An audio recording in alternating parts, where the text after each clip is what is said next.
भारतीय जवान हेले राधांको प्रेमरे पागल। देश सेवा छाड़ी प्रेमानंद महाराज को पाखकु चली आसिले। जवान रु सीधा होई गले वृंदावन रे बाबा। जवान होई मध्य तांको वृंदावन टाणिला। आउ देश सेवारे मन लागिलानी। राधांको प्रेम एवं प्रेमानंद महाराजंको कथा तांको आकृष्ट कला। सेथिपाई से जवान रु बनिगले बाबा। हाँ आज्ञा, कथारे अछि वृंदावन को जे थरे जीव से आउ केबे हेले फेरिब नाही। सेइठारे ही राधांको प्रेमरे बांधी होई रहिजिब। आउ एई कथा एबे सत प्रमाणित होईछि। जणे जवान होई मध्य वृंदावन रही बाबा पालटी जाइछन्ति।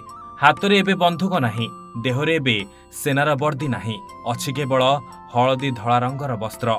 एई बाबांको ना हेउछि नाभाल नागरी बाबा। काश्मीर पठानकोट रे शत्रु मानक सह लड़ाई करुथिले। अहरह हातरे बंधुक धरी शत्रु मानकु सामना करिसंते। तांको हातरे मरिछंती अनेक आतंकवादी। तांको देखिला माने शत्रु माने छत्रभंग देउथिले। भयरे थरुथिला शत्रु देश। युद्धरे सबुबळे आगरे रहिथिले। कारगिल सेक्टर रे मध्य पोस्टिंग होईछि। हेले तांको जीवन रे एमिति परिवर्तन हेबो बोली केही केबे भाबी नथिले। सेनारो सीधा बनिगले बाबा। राधांको प्रेम बदलाई देला। तांकु वृंदावन प्रेमानंद महाराज को कथा बहुत प्रभावित करिथिला। तांको वीडियो से सबुबळे देखिबाको लागिथिले। आजिर युवपीढ़ी मानकु मध्य प्रेमानंद महाराज को वीडियो बहुत प्रभावित करुछि। प्रतिदिन हजार हजार लोक मध्य तांको कथा सुनिबाकु जाउछन्ति। आउ ठीक सेमिति ए वीर जवान जनक मध्य वृंदावन आसी प्रेमानंद महाराज को कथारे बांधी होई गले। संसार मोह माया छाड़ी निजको प्रेमानंद महाराज को पाद तले समर्पी देले।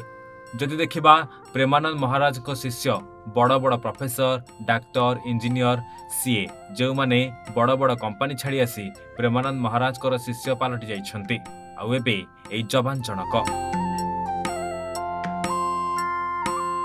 तेबे 2008 रु 2017 पर्यंत से भारतीय सेना रे चाकरी करिछन्ति। ताको मां जने शिक्षयित्री होइथिबा बेले बापा हेउछन्ति सेनार जने कर्मचारी। जेतेबेले से वृंदावन आसीथिले सेतेबेले महाराज को प्रवचन 2 रु 3 दिन रही सुनिथिले। किंतु प्रवचन सुनिला परे से पूरा जोड़ी होई गले। आउ कारगिल को छाड़ी जवान रु सीधा होई गले नाभाल नागरी बाबा। Bureau report, Odisha Bhaskar.